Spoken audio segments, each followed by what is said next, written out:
selamat malam business planners. Welcome back di Business Q&A hari Senin bersama Pak Bas. Oke, mohon maaf ya teman-teman, untuk Business Q&A hari ini terpaksa nih kita undur waktunya jadi 6.30 ya teman-teman, karena ada sedikit tambahan schedule nih dari Pak Bas. Jadi kita majukan untuk bisnis Q&A-nya. Oke, teman-teman yang sudah bergabung boleh langsung drop nama dan domisilinya ya di kolom komentar sambil kita tunggu Pak Basnya untuk bergabung. Oke, welcome back ya di Business Q&A bersama Pak Bas malam ini. Gimana nih kabar teman-teman business planners yang sudah bergabung? Semoga sehat selalu dan lancar untuk segala aktivitasnya ya. Sebelum kita mulai, saya mau tanya dulu, suara saya sudah terdengar dengan jelas belum ya? Atau masih putus-putus di teman-teman atau kurang jelas? Boleh langsung bantu jawab di kolom komentar ya. Oke, kembali lagi kita di sesi Business Q&A yang malam ini akan ditemani oleh Pak Baskoro Hadi. Bagi business planners yang sudah join boleh langsung drop nama dan domisilinya ya di kolom komentar. Sebelum kita mulai, mungkin ada beberapa business planners nih yang baru follow bisnis.id dan belum kenalan ya sama bisnis.id. Kita kenalan dulu ya. Bisnis.id merupakan platform belajar bisnis dan interaksi langsung dari expert di bidangnya. Teman-teman bisa belajar dengan mengikuti kelas-kelas berbayar kita di aplikasi ataupun website bisnis.id. Saat ini kita ada 12 kelas yang mana cukup 1 kali pembayaran dan materinya sudah bisa diakses seumur hidup tanpa tambahan biaya lainnya. Atau teman-teman juga bisa mengikuti free event, free session atau pembelajaran secara gratis nih di bisnis.id. Kita ada Business Q&A di Senin dan Rabu malam. Di Senin malam bersama Pak Baskoro Hadi, di Rabu malam kita bersama Pak Budi Isman. Atau teman-teman bisa ikut di bisnis forumnya bisnis.id nih, ada di hari Sabtu. Di setiap hari Sabtu di jam 10 sampai jam 11.30 bersama via Zoom. Nah, untuk narasumbernya kita datangkan nih dari expert-expertnya bisnis.id. Nah, untuk Sabtu 3 Desember besok kita akan diskusi bersama Pak Ferdi Desavio nih teman-teman. Kita akan bahas seputar preparing for 2023. Biar nggak ketinggalan, teman-teman bisa langsung daftar di link bio Instagramnya bisnis.id.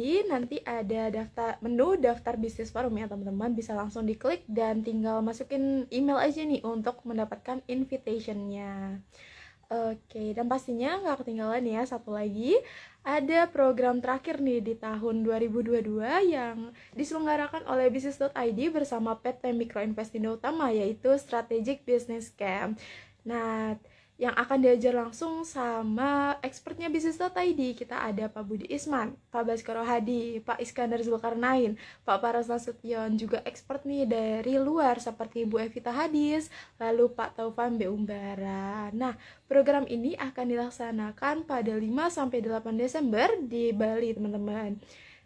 Jadi, kalau teman-teman yang tertarik untuk join di program tersebut bisa langsung menghubungi Mbak Amelia Jiliansyah via DM Instagram atau langsung klik link pada bio Instagramnya bisnis.id. Nanti ada menu daftar Strategic Business Camp ya teman-teman. Bisa langsung diklik dan nanti kita bantu infokan nih terkait detail programnya. Malam ini Business Q&A bersama Pak Bas.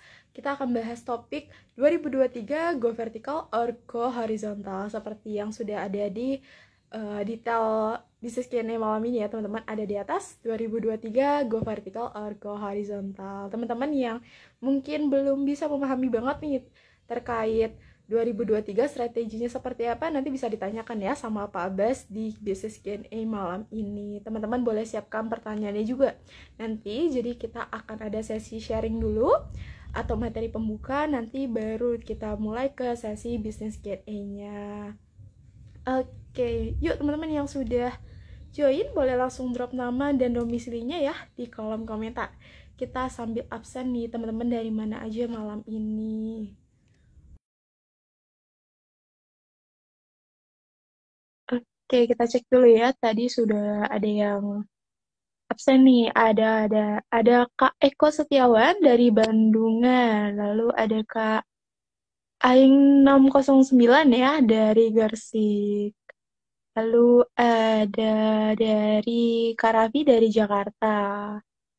Oke, Kak Yoga dari Salatiga. Oke, oke. Teman-teman yuk yang sudah bergabung boleh langsung drop nama dan domisilinya ya. Kita sambil menunggu Pak Bas nih untuk bergabung. Oke. Ada Kak Gita dari Jakarta Pusat ya, Kak Ira dari Bandung. Oke. Yuk, teman-teman yang sudah bergabung langsung drop nama dan domisilinya ya. Yuk kita tungguin nih sambil absen-absen kita tunggu Pak Bas juga untuk bergabung.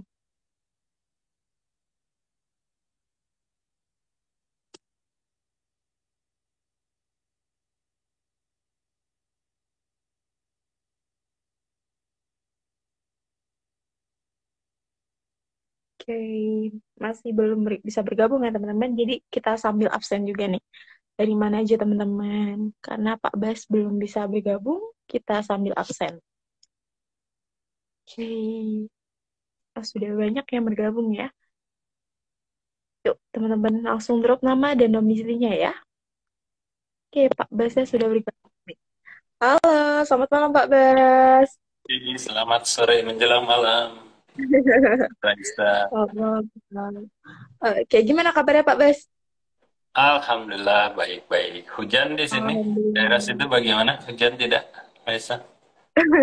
Depok, pinggiran Pamulang hujan, Pak. Hujan. Deras Nyerempet sekali ke tadi sini. Jakarta Selatan nih.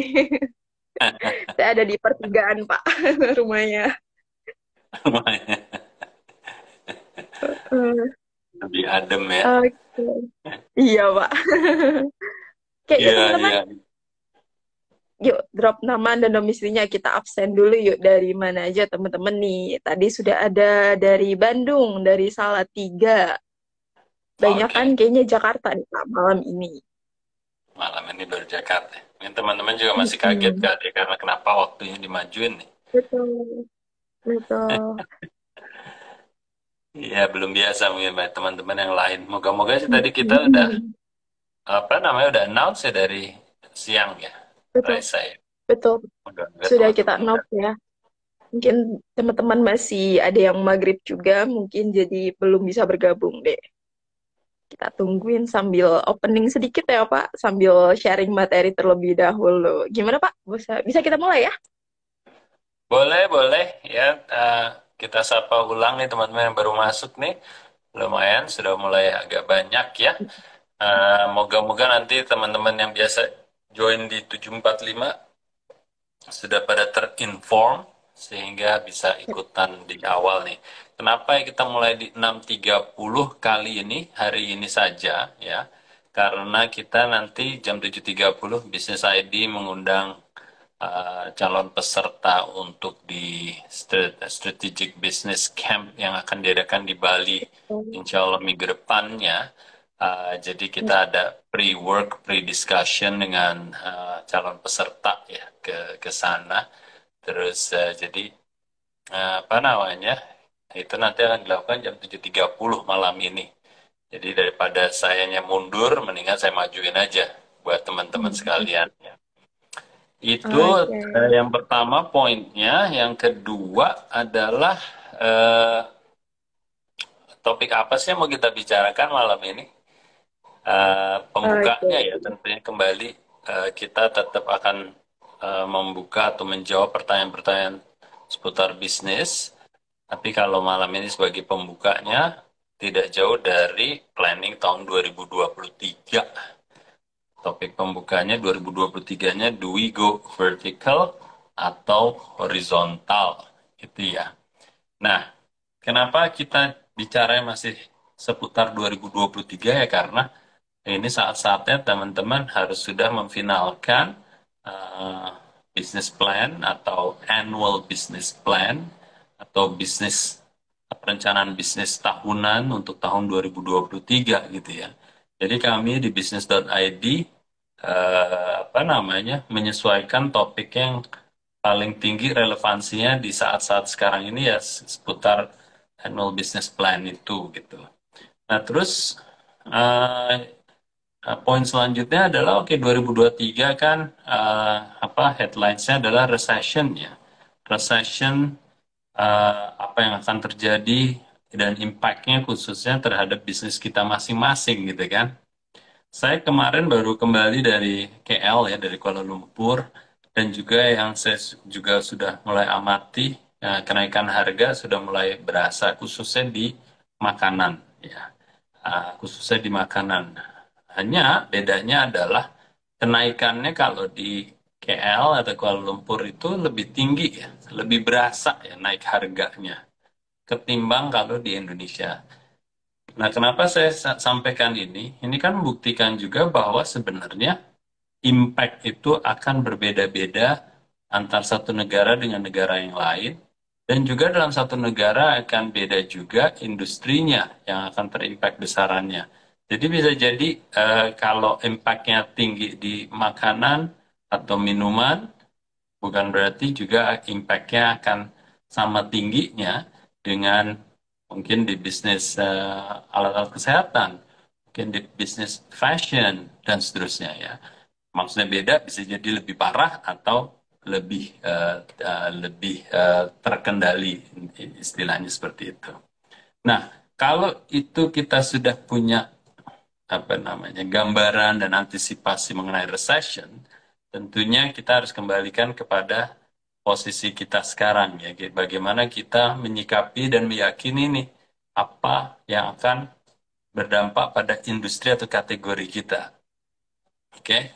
Nah, kalau seandainya itu yang terjadi, pertanyaannya adalah oke, tahun depan ini sebaiknya strategi besarnya nih, apakah kita go vertical ya, bisnis yang kita harapkan growth-nya akankah lebih condong ke vertikal atau lebih condong ke horizontal.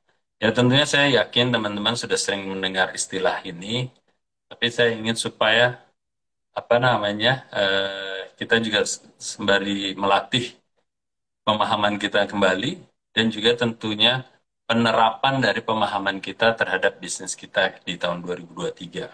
Oke? Nah, kita seperti biasa eh, perlu mengklarifikasi dulu nih definisi go vertical atau go horizontal ini. Oke? Nah, kalau kita bicara soal business growth ini, mau itu vertical sama horizontal, ini kita menganggap bahwa kita tetap memiliki produk yang sama dengan pasar yang sama dulu. Ya, karena kita kalau membicarakan growth strategy dan menganut unsolved strategy itu kan ada 4 ya. Waktu itu sempat kita bahas ya, Raisa ya, beberapa minggu yang lalu ya. Ada apa? Produk yang sama di pasar yang sama, produk yang sama di pasar yang berbeda, produk yang berbeda di pasar yang berbeda, produk yang berbeda di pasar yang sama. Jadi ada 4 kombinasi. Nah, ini saya ingin bicara, kita simplifikasi bahwa kita ada di pasar yang sama dengan produk atau dan jasa yang sama. Itu aja ya, menyederhanakannya. Nah, pun kalau demikian, pertanyaannya, do we go vertical atau horizontal? Nah, vertical apa nih maksudnya? Nah, vertical itu adalah adalah scaling up ya. Bisnis kita tuh, mengembangkan bisnis kita secara vertikal itu maksudnya adalah dengan apa, melayani konsumen yang sama atau pasar yang sama, tetapi kita akan meningkatkan konsumsinya mereka. Itu vertical. Jadi di pasar yang sama dengan produk yang sama, kita ingin menambahkan konsumsinya mereka. Gitu. Itu namanya vertical. Oke, jadi anggap aja dengan jumlah konsumen atau customer yang sama, tapi kita mengharapkan atau menargetkan mereka mengkonsumsi atau membeli produk kita lebih banyak lagi. Contoh, seumpamanya kalau seandainya kita di bisnis kuliner, kita udah tahu customer kita 100.000 orang atau 1 juta orang. Kalau kita go vertical adalah bagaimana caranya kita supaya membuat mereka mengkonsumsi lebih dari biasanya. Kalau mereka masing-masing belinya Rp1.000 dengan customer 1 juta, berarti kan 1 miliar ya revenue kita. Tapi kita usahakan bagaimana supaya dia double pembeliannya menjadi 2.000 rupiah, sehingga otomatis bisnis kita berkembang dari 1 miliar ke 2 miliar. Kan gitu ya, itu vertical namanya ya. Nah, kalau horizontal bagaimana? Nah, kalau horizontal dengan produk yang sama, pasar yang sama, tapi kita ingin mendapatkan customer yang baru, new customer. Oke, new customer. Jadi ingat, produk sama di pasar yang sama, tapi kita ingin menambah jumlah customer kita atau new customers. Oke, jadi moga-moga teman-teman di sini jelas ya. Vertical, konsumen yang sama, kita harapkan membeli lebih banyak. Kalau horizontal, kita akan mencari customer yang baru. Nah, pertanyaannya adalah yang mana nih untuk tahun 2023? Dengan background atau dengan asumsi bahwa akan terjadi recession. Nah, ini yang teman-teman harus takar. Ya, kalau saya melihatnya adalah kalau barang-barang itu adalah primer, bisa jadi vertikalnya masih bisa jalan terus, walaupun mungkin kelipatannya tidak sebesar tahun-tahun sebelumnya, artinya adalah growth-nya kita mendorong dia untuk membeli lebih banyak, ya tidak lebih tinggi dari tahun-tahun sebelumnya, tapi paling nggak masih bisa kita lakukan vertical untuk barang-barang yang primer. Oke, barang-barang primer apa? Pakai susu bayi, ya kan? Susu bayi. Kita mungkin bisa menjual lebihnya, bukan bayinya suruh minum lebih banyak gitu ya, tapi mungkin kita menjual barang-barang yang sama tapi dengan aksesorisnya umpamanya, dengan variasinya umpamanya. Tahu barang-barang primer lainnya apa? Umpamanya makanan. Makanan tapi yang primer, bukan makanan yang apa namanya, yang sekunder juga, kan makanan juga bisa dipecah-pecah ya. Makanan utama apa? Jadi makanan yang main apa menunya, bukan yang snacknya, bukan yang dessertnya, tapi yang mainnya mungkin kita bisa dorong konsumsinya. Oke, nah, nah konsumsinya pun bisa dalam artian gini, dengan volume yang sama tapi harganya kita naikin, berarti revenue-nya kan bisa meningkat ya. Ya, jadi kalau kita menaikkan konsumsi dalam sisi nilai kan bisa aja volumenya sama, tapi kita naikkan harga. Sehingga revenue atau omset kita juga naik beriringan dengan peningkatan harga yang kita terapkan. Gitu ya. So that's part of vertical. Ya, primer akan bisa kemungkinannya tetap didorong. Bagaimana dengan kalau horizontal? Nah, horizontal new customer. New customer juga bisa. Kita tetap bisa nyari orang-orang baru. Ya, nyari orang-orang baru. Nah, biasanya kalau barang-barang yang sekunder, ya, contohnya apa? Barang-barang yang lifestyle umpamanya. Yang lifestyle mungkin bisa jadi ya karena resesi, uang yang sama atau uang yang berkurang nilainya pasti akan diprioritaskan untuk pembelian barang-barang primer.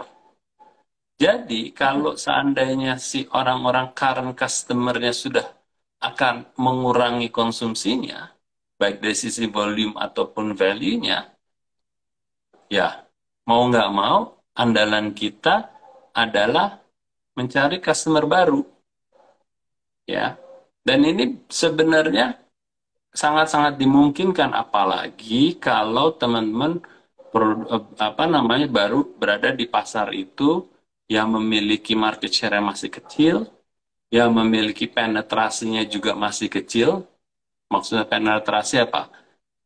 Sebenarnya dari potensi 1 juta target marketnya kita juga baru melayani 10.000 orang di situ. Atau kategorinya, kategori tadi yang secondary lifestyle itu potensinya sebenarnya di Indonesia ada 50 juta orang. Tapi yang tergarap baru mungkin 20 juta orang. Jadi masih ada 30 juta yang sebenarnya belum masuk ke kategori kita. Dan itu bisa kita ambil gitu. Mereka new users gitu ya. Nah, itu kalau kita bicara horizontal. Jadi, kapan kita cocok untuk melakukan horizontal ya buat teman-teman yang produknya lebih cenderung ke secondary atau tertiary. Oke? Secondary atau tertiary, jadi mengejar new customers. Apalagi yang new customers itu masih belum terjamah menggunakan kategori atau brandnya teman-teman sekalian. Ya, jadi Oke. sederhananya seperti itu. Di saat resesi, kategori Anda apakah primary atau secondary, mana yang lebih cocok untuk mengandalkan pertumbuhan dari bisnis kita. Seperti itu. Baik. Oke? Oke, lalu oke Pak. Oke. Sebelum lanjut mungkin nih Pak, apa sih Pak manfaat dari menggunakan masing-masing growth strategi ya Pak, seperti go horizontal dan go vertikal ini di masing-masing strategi growth ini apa nih Pak manfaatnya? Ya, kan gini, kalau kita membuat business plan itu kan sederhananya adalah saya kan apa namanya, walaupun situasi pasar kayak apapun ya, mau bagus sekali, mau biasa saja, atau parah sekali, biasanya pengalaman saya ya kita harus tetap bertumbuh gitu. Betul. Kita harus tetap bertumbuh. Jadi sepengalaman saya dalam situasi apapun nggak pernah plan kita adalah oke, kita tahun depan akan jualannya turun 10%. Nggak pernah ada. Bahkan kalau kita berencana bahwa tahun depan kita akan sama jualan dengan tahun ini, itu juga jarang-jarang sekali terjadi. Oke, jarang-jarang sekali terjadi. Berarti kan mau nggak mau harus tumbuh gitu loh. Pertanyaannya adalah tumbuhnya realistiknya berapa persen. Ya kan, pilihannya kan dari 0 plus ke berapapun itu, yang penting bertumbuh. Biasanya kan seperti itu ya, makanya kalau kita selalu sampaikan ke teman-teman, bisnis itu harusnya growing, profitable, dan sustainable. Mau dalam situasi apapun gitu. Dan khususnya bagi teman-teman yang market share-nya kecil, masih kecil, pangsa pasarnya, ya mungkin masih baru 1%, mungkin masih baru 2%, itu kan the only way is up gitu ya. Karena masih sangat kecil nih. Nah, eh, kalau kita sudah berpikir bahwa mau nggak mau kita harus tumbuh, berarti kan kita pertanyaan keduanya harus menanyakan diri kita, nah, numbuhnya dengan cara apa? Area potensialnya di mana? Gitu. Jadi kalau kita sudah menanyakan kepada kita diri kita sendiri untuk bisnis kita, saya growth engine saya ini akan datangnya dari mana nih? Ya, seminim-minimnya kalau kita bicara soal yang tadi, current product, current market, ya pilihannya dua ini. Apakah vertical ataukah horizontal? Sederhananya seperti itu. Ya, walaupun mungkin bisa kalau secara advance lagi, kalau kita bicara yang lebih apa namanya lebih advance lagi pendekatannya, bisa jadi kita ada yang namanya inorganic growth. Ya, kalau ini vertical atau horizontal itu organic growth. Apa yang kita barang kita sudah ada, apa yang kita pasar yang sudah kita miliki sekarang, kita ngembanginnya vertical atau horizontal. Tapi kalau kita mau lebih advance lagi, sebenarnya ada yang namanya inorganic growth. Inorganic growth adalah pertumbuhan yang bukan berdasarkan apa yang kita miliki di tahun 2022. Contoh adalah penambahan outlet. Itu adalah inorganic growth. Karena outlet yang kita punya sekarang 100, kita mau organic growth dari outlet 100 itu berapa? Dengan itu tadi, mau vertical atau horizontal ya. Tapi kalau mau inorganic, ya kita namain lagi dari 100 menjadi 200, berarti ada 100 tambahan growth yang didatangkan dari inorganic. Karena yang 100 itu belum ada di tahun ini. Itu salah satu inorganic growth. Ada lagi inorganic growth seperti kayak new product. Umpama saya jualan susu nih. Sekarang formatnya baru susu bubuk nih. Tapi tahun depan saya mengeluarkan susu cair. Tahun ini kan nggak ada kan. Ya, jadi saya akan tumbuh inorganically dari format yang berbeda. Itu juga inorganic growth. Jadi bisa new outlet, bisa new product format, bisa new variant. Ya, kalau saya sekarang jualan susu yang hanya rasa plain tanpa rasa, tahun depan saya mau ngeluarin rasa vanilla dan rasa coklat. Itu juga inorganic. Gitu loh. Jadi apa namanya?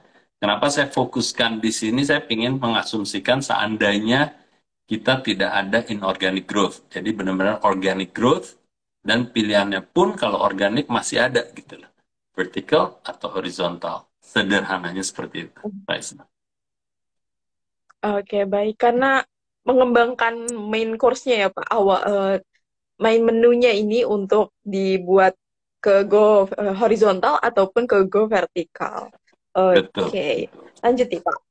Indikatornya apa nih Pak, agar kita bisa Hmm. memilih di antara go vertikal ataupun go horizontal?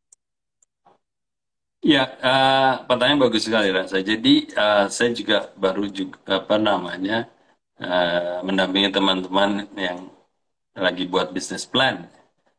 Salah satunya adalah yang pertama sebelum menjawab pertanyaan itu adalah kita harus kilas balik dulu di tahun 2022 ya.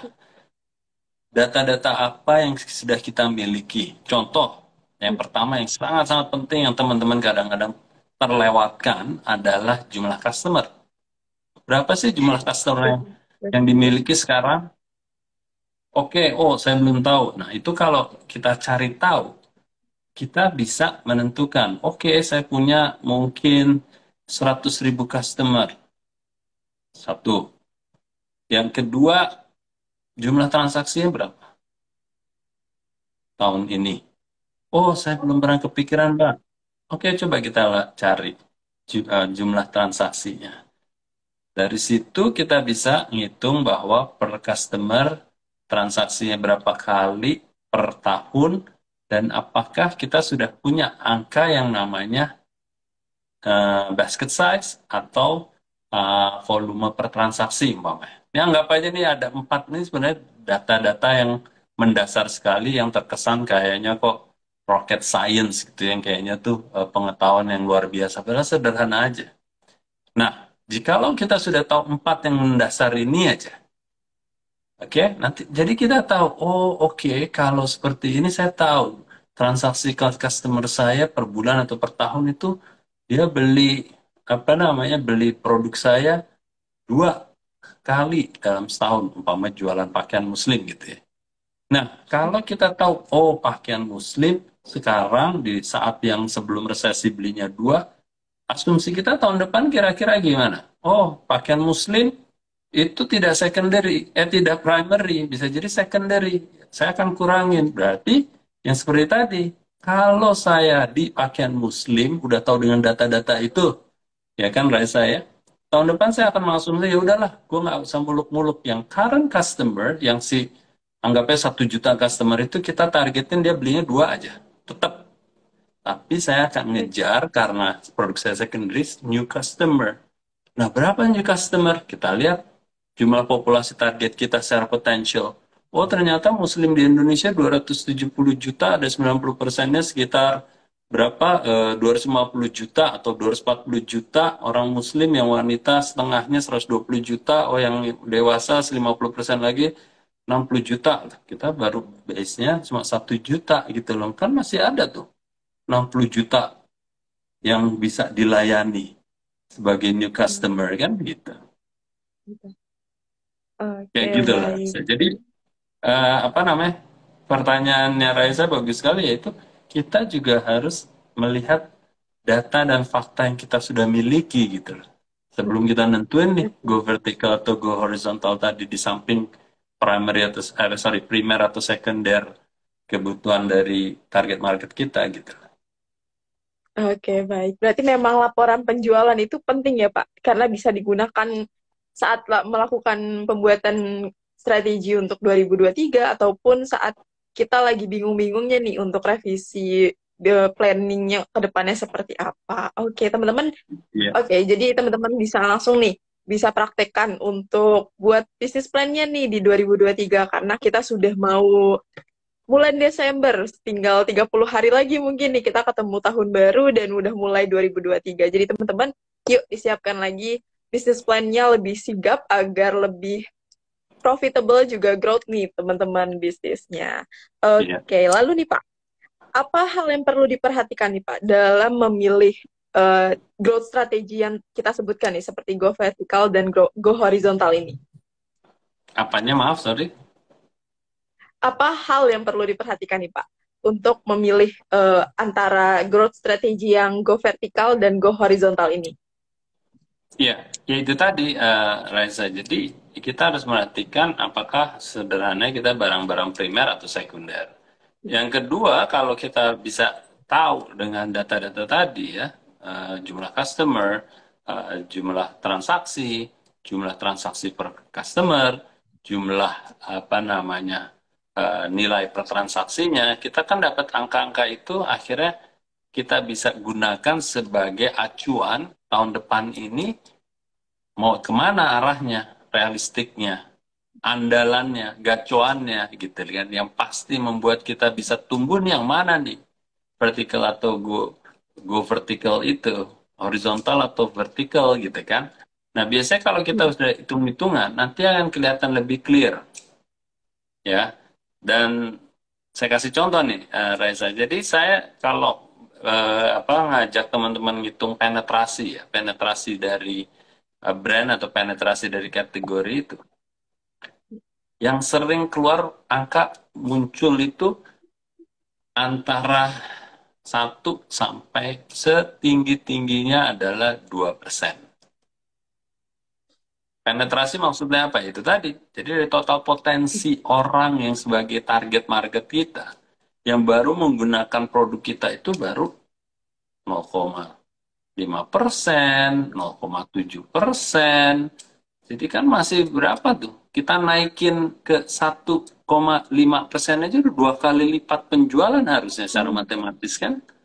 Itu kalau baru naiknya ke 1,5% alias cuma 1,5 orang yang pakai di antara 100 orang yang ada sebagai targetnya. Itu udah sebagai target ya. Bayangin tuh, guys.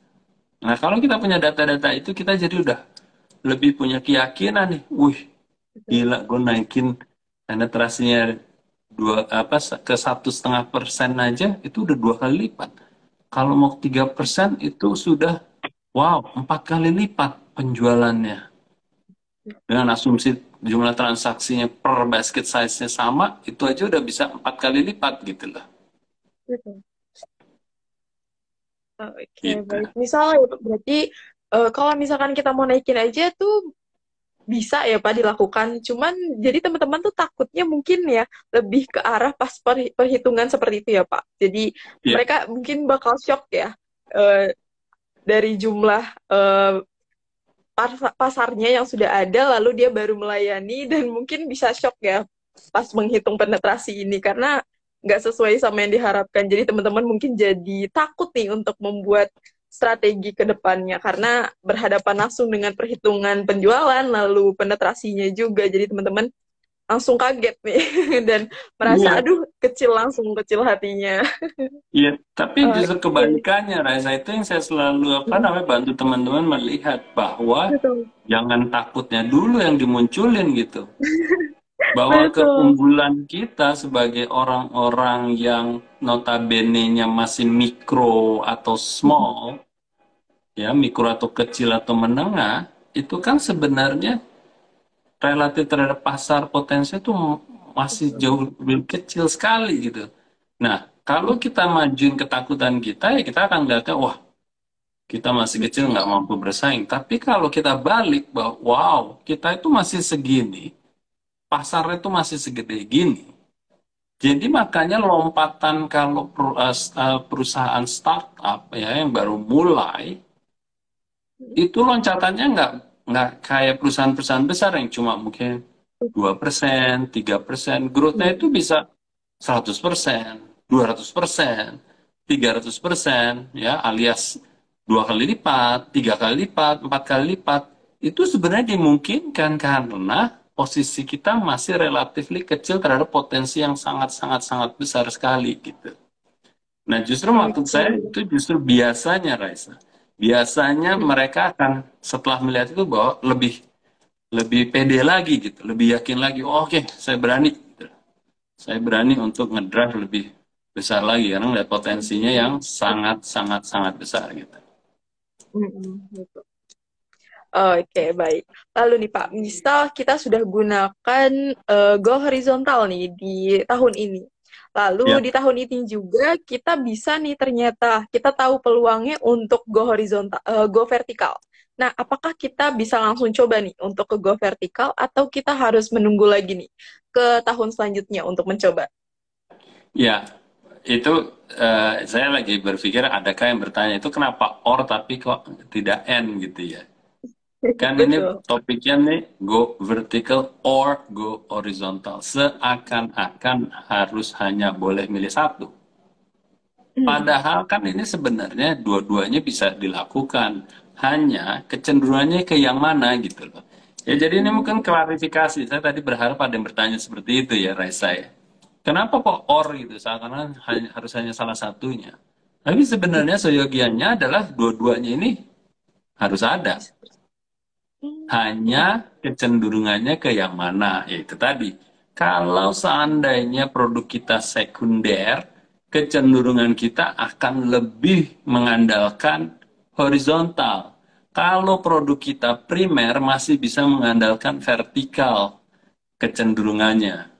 Walaupun tidak akan menutup bahwa kita nggak go horizontal.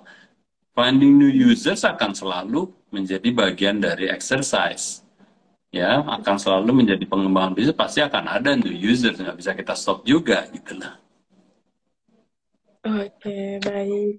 Oke, next ya Pak. Kita sudah ada pertanyaan nih dari box Q&A dari Kak Karuni Andi nih Pak. Izin Ya, bertanya, kalau target tahun ini misal 10M per tahun tidak tercapai, hanya tercapai 5M per tahun. Bagaimana target 2023 seharusnya Pak? ya, oke. Jadi gini, sorry dengan siapa tadi, Raisa? Kurnia Andi Pak, Kurni Andi. Kurni Andi. Oke, terima kasih pertanyaannya. Jadi Kak, kita akan bertumbuh berdasarkan apa namanya perhitungan persentase dulu.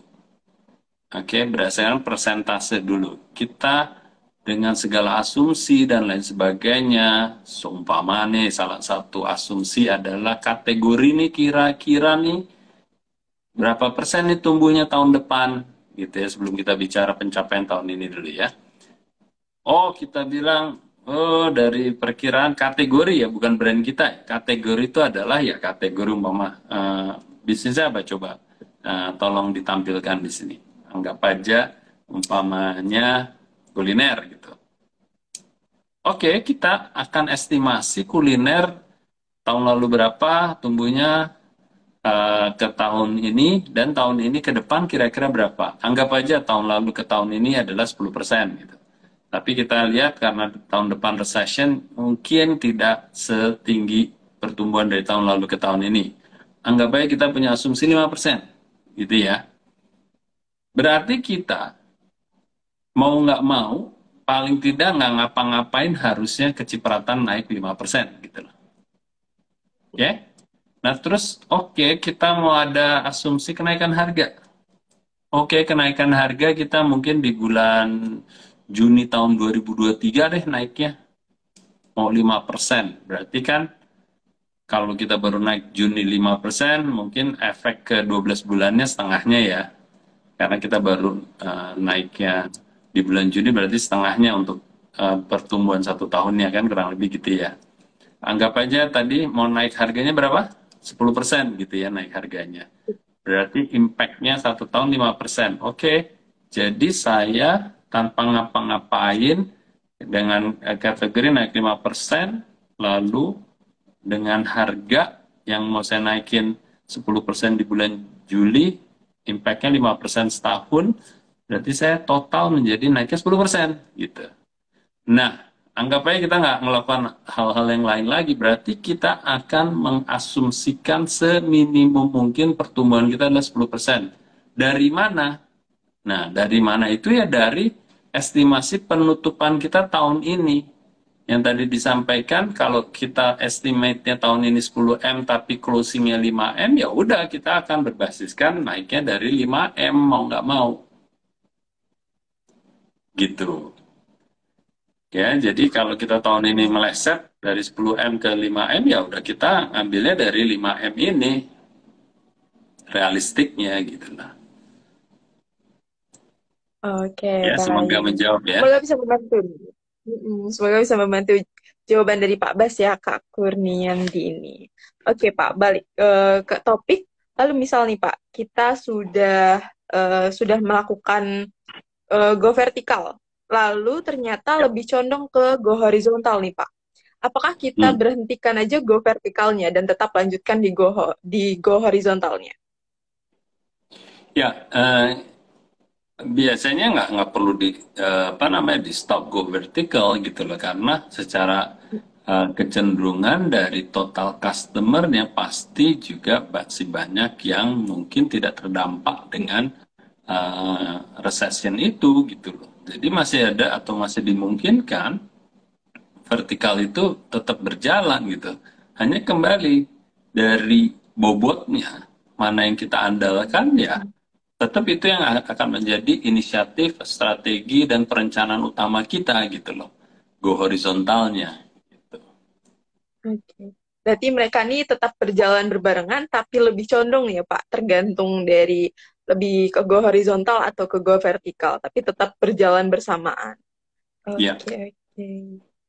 Oke, lalu Pak, di antara go vertikal dan go horizontal nih, mungkin teman-teman masih agak belum paham dan lebih mengerti lagi. Lebih baik yang mana nih Pak, di antara go vertikal dengan go horizontal? Kalau dilihat mana yang, tidak oke, ternyata bisa digunakan dua-duanya. ya, ya itu tadi. Jadi tergantung harus melihat kita apa namanya kategori kita di primer atau sekunder, sederhananya.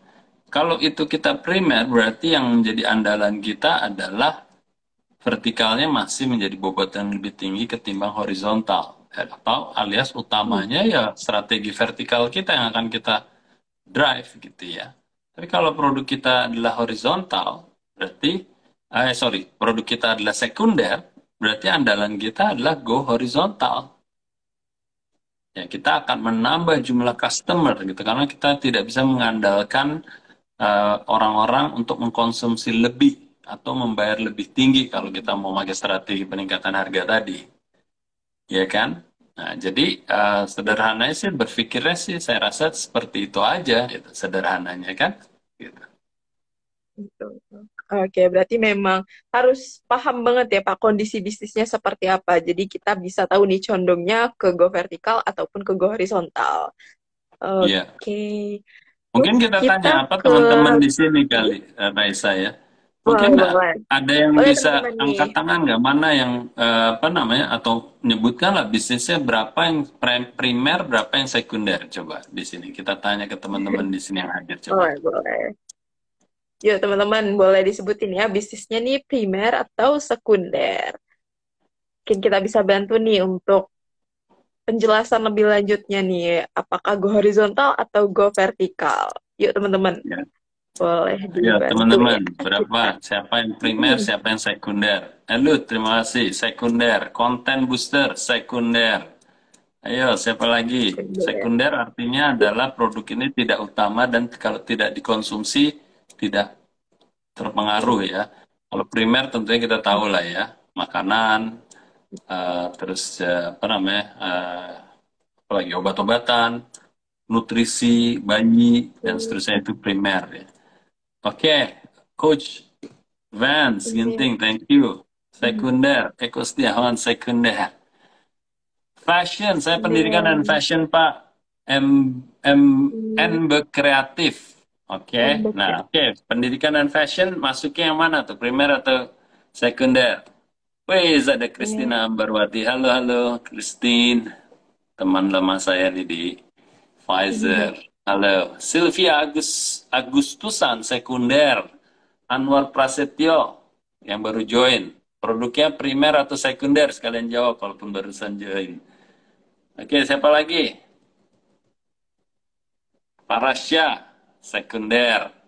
Melinda Ayuwardani, produknya sekunder atau primer? Ayo, sekalian jawab, baru join ditanyain, bingung. Jadi hampir Ya, semuanya ya, teman-teman. maksudnya yang menjawab paling Betul. tidak. Halo Melisa, Melisa ikutan juga Eh, malam dia. iya, Ah, kalau kita lihat ya Raisa ya, berarti kan kebanyakan sekunder ya. Jadi kalau kita bisa lihat di betul. sini ya, usahakan go horizontalnya yang lebih ditingkatkan atau diandalkan untuk pertumbuhan bisnisnya gitu ya. Nah tadi kembali lagi nih supaya memperjelas, go horizontal apa? You go after your new customers. Ya, cari konsumen yang baru. Walaupun bukan berarti konsumen yang kita sekarang ada kita tinggalkan, nggak juga, mereka akan tetap beli dengan harapan kita mereka belinya sama-sama dengan tahun ini aja gitu, nggak bisa kita andalkan lebih tinggi lagi pembeliannya karena produk kita sekunder kan gitu ya. Martabak Ucil, ayo martabak itu primer atau sekunder menurut Martabak Ucil? Ayo Martabak Teman-teman Ucil, produknya primer lumayan. atau sekunder? Oke.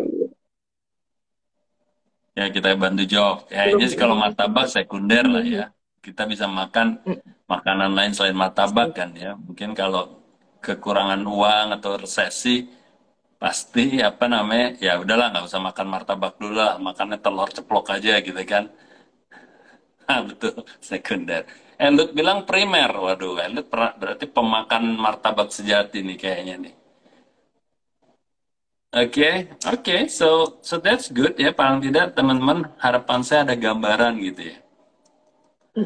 Martabak kecil kaget, saya baru masuk langsung ditanya. Tapi hebat, jawabannya bisa langsung benar. Top, top, Benar. martabak. Martabak kecil, sip.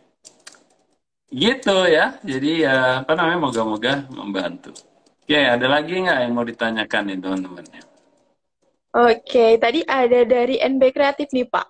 Pertanyaannya, misal tahun kemarin nih, saya bisnis di bidang pendidikan. Nah, untuk tahun depan, saya mau coba bisnis di bidang pakaian. Apakah modalnya ini dicatat sebagai hutang? Modalnya dicatat sebagai hutang. Dicatat sebagai hutang. Ini dua bisnis yang berbeda, yang pasti pendidikan dan apa namanya fashion ya tadi ya.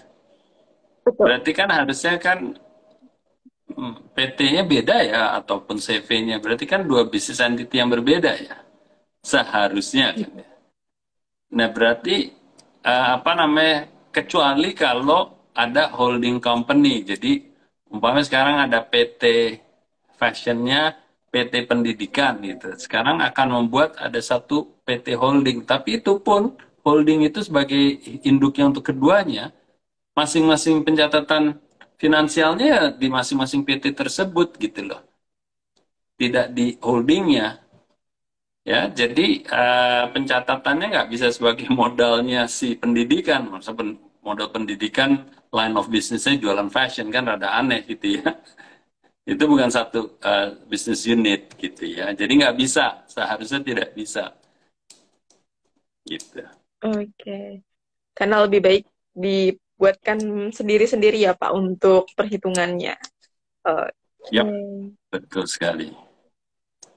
Oke, next kita ke box Q&A lagi ya, Pak. Ada dari Kak Sylvia Agustusan ya, Pak. Untuk produk F&B sistem franchise dengan outlet sekitar 20, strategi marketing realnya apa yang bisa diterapkan nih, Pak? Strategi realnya. Oke, bagusnya adalah saya senang sekali walaupun bisnis modelnya franchise, tapi juga sudah punya apa namanya rasa kewajiban untuk kasih support dalam hal marketingnya. Jadi kebanyakan kan franchise itu Mm-mm. hanya kerjanya buka-buka aja, narikin fee-nya, udah gitu happy-happy go by gitu ya, nggak mikirin untuk pengembangan bisnis itu sendiri. Nah, jadi paling tidak itu yang harus digarisbawahi bahwa si apa namanya franchisor-nya atau pemilik franchise apa namanya brand itu yang harus memikirkan marketingnya. Masalah marketingnya seperti apa baiknya, ya urut-urutannya adalah belajarlah value dulu ya, value creation-nya itu apa. Lalu nanti kalau udah dapet value-nya itu nanti dihidupkan ke brandnya franchise itu, lalu juga diterapkan ke program marketingnya. Ya, program marketingnya apa Hmm. aja? Strategi marketing kan ada 4 setidak-tidaknya kan ya.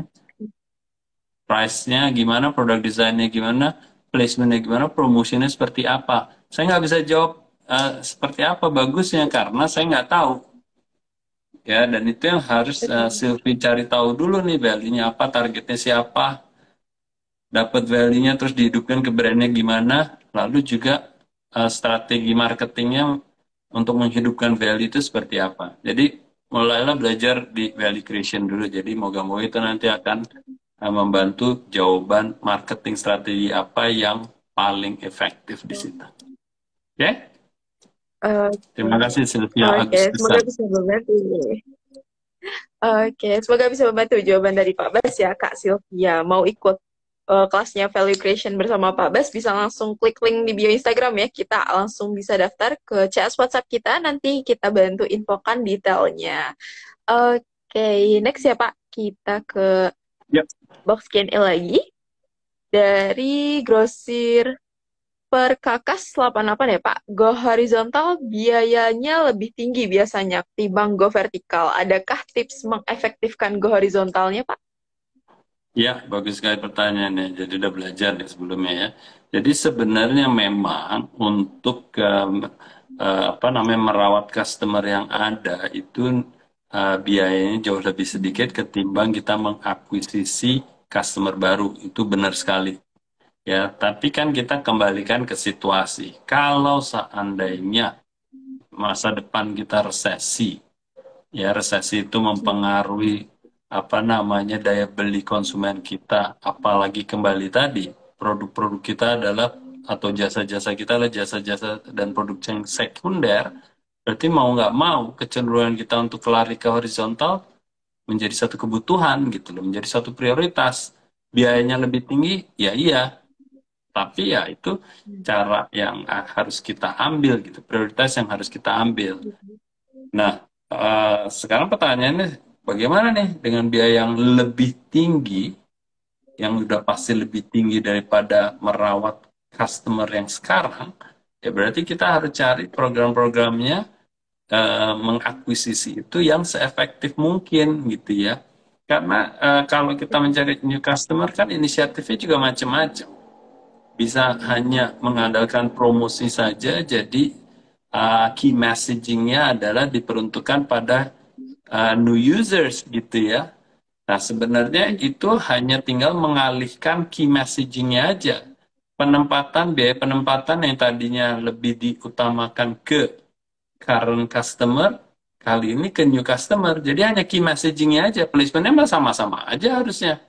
Selama kita tahu mereka berada di mana nih, new customer kita nih. Harusnya kan new customer ataupun current customer ya mereka media habitnya kan sama aja ya kalau kita bicara specifically untuk Betul. promosi kan ya. Jadi grosir perkakas 88 bisa pikirkan itu bahwa sebenarnya biaya mengakuisisi ya lebih besar, tapi kalau kita mengandalkan promosi bisa jadi peningkatan akuisisi itu tidak terlalu tinggi-tinggi amat. Kenapa kok dilihat tinggi ya? Karena dia belum menjadi customer kita yang reguler gitu. Tapi kira kita udah dapetin mereka, berarti kita kan acquisition cost-nya kan dibagi dengan tingkat konsumsi mereka. Jadi new customers yang sudah kita rekrut akhirnya menjadi current customer mereka, biayanya akan lebih rendah kalau dihitung dengan jumlah konsumsi yang akhirnya mereka uh, tingkatkan berjalannya waktu kan gitu ya. Ya jadi apa namanya untuk grosir perkara 88 go horizontal gimana caranya supaya uh, mengefektifkan biayanya ya usahakan tetap kita cari tahu lebih dalam mereka itu adanya di mana, ya.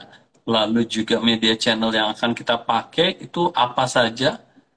Nah, biasanya tidak akan jauh berbeda dengan merawat customer kita, ya.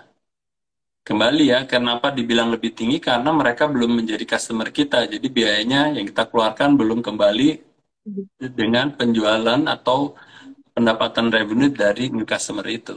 Tapi kalau kita udah dapetin, mereka udah jadi current customer, biasanya itu biayanya jadi menurun gitu. Oke? Oke. Oke, semoga bisa membantu nih jawaban dari Pak Bas ya, dari grosir underscore perkakas 88. Oke, next kita ke box Q&A lagi, Pak. Oke? Ada dari Kak Chandra Deva nih, Pak. Bagaimana cara membuat value, diferensiasi dan branding di produk komoditas seperti beras, Pak? Oke.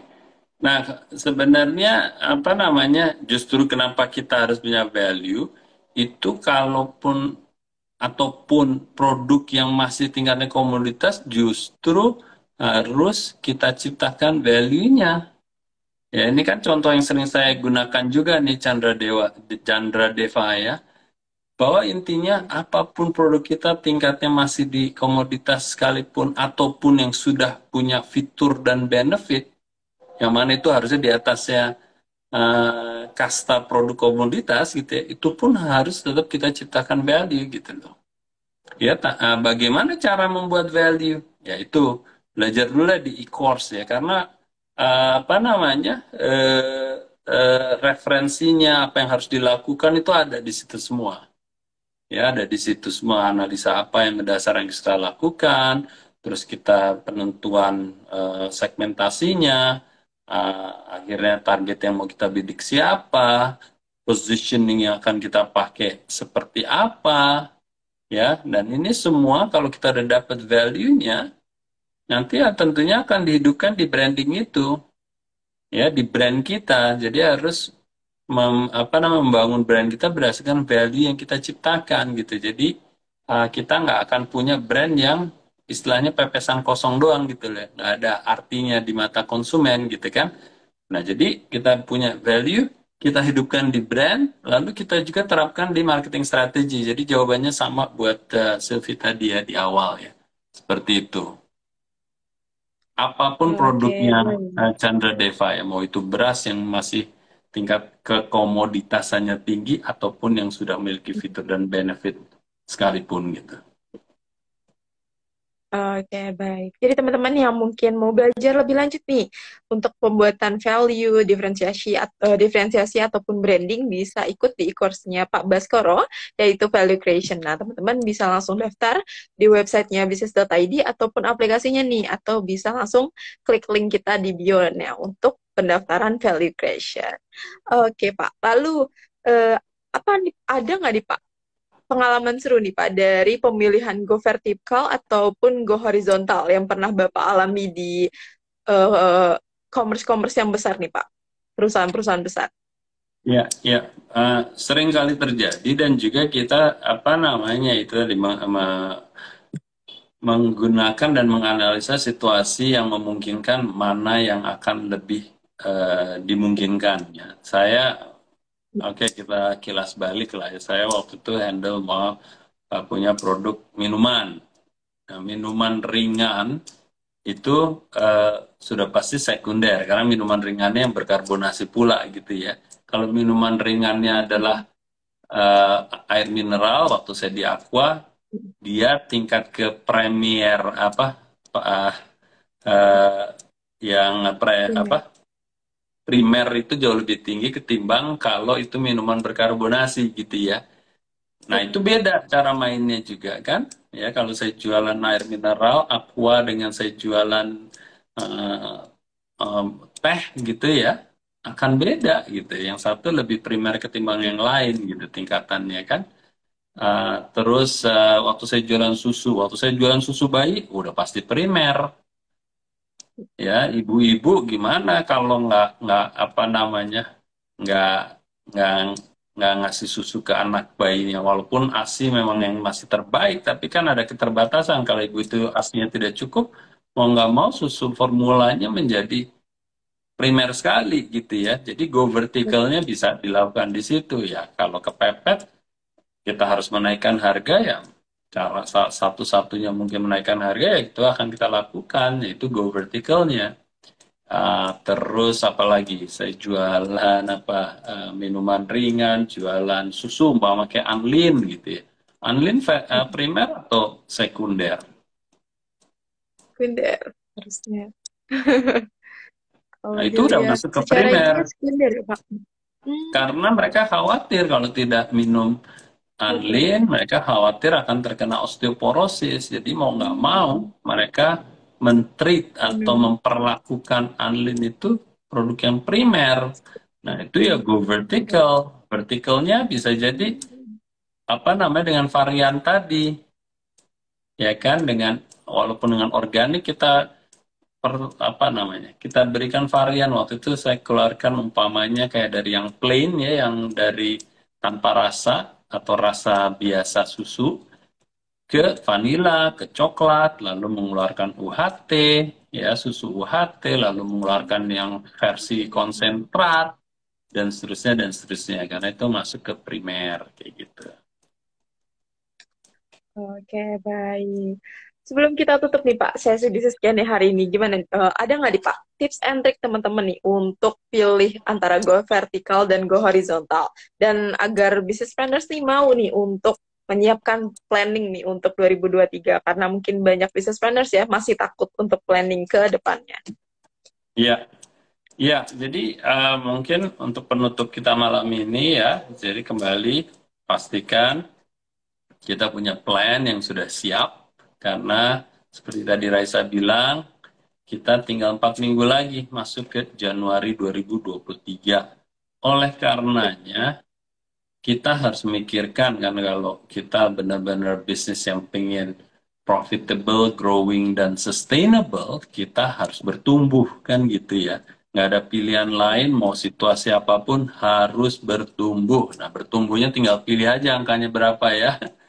Nah, kalau bertumbuh itu harus seperti apa dan angkanya berapa, ya strategi yang paling mudah dengan asumsi produk kita adalah yang sama dan pasar yang sama alias market yang sama. Ya pilihannya do you go vertical atau horizontal. Nah, dalam pemikiran sederhananya kalau kita produknya lebih primer, ya kecenderungan kita atau bobot go verticalnya jauh lebih tinggi ketimbang horizontal. Dan untuk produk yang sekunder, kebalikannya. Jadi kita akan lebih mengandalkan growth yang horizontal ketimbang yang vertikal. N atau OR, ya sebenarnya N, hanya tinggal lebih bobotnya ke salah satunya yang lebih tinggi. Itu aja sih, sederhana kan? Oke, baik. Semoga hari ini insight dari Pak Bas ya teman-teman bisa membantu teman-teman nih antar pilih go vertikal ataupun go horizontal untuk planning ke depannya. Karena dikit lagi kita udah ketemu 2023. Teman-teman harus buru-buru buat planning nih agar bisnisnya tetap profit, tetap growing, tetap sustainable. Agar kita tetap ketemu lagi nih sama business planners untuk pengembangan bisnis ke depannya. Oke, sampailah kita di penghujung sesi bisnis Q&A malam ini ya. Terima kasih banyak Pak Bas sudah meluangkan waktunya nih. Padahal kita akan ketemu tetap peserta SBC habis ini, tapi kita tetap meluangkan waktunya untuk sharing ke business planners juga ke saya. Semoga bisa membantu ya teman-teman sharing insight Pak Bas pada malam hari ini. Oke, dan gak Oke. ketinggalan pastinya ya. Di Sabtu 3 Desember, Business Forum akan diskusi bersama Pak Ferdi Desavio nih. Kita akan bahas preparing for 2023. Biar teman-teman gak ketinggalan, bisa langsung daftar dengan klik link bio Instagramnya bisnis.id pada menu daftar bisnis forum ya. Dan pastinya akan ada program terakhir dari bisnis.id bersama PT Mikro Investindo Utama, yaitu Strategic Business Camp nih, yang akan diajarkan langsung oleh Pak Baskoro Hadi, Pak Budi Isman, Pak Iskandar Zulkarnain, lalu ada Pak Paras Nasution, juga ada expert lainnya seperti Bu Evita Hadis yang merupakan HR Consultant, juga Pak Taufan B. Umbaran yang merupakan founder dari SBM Pro Indonesia.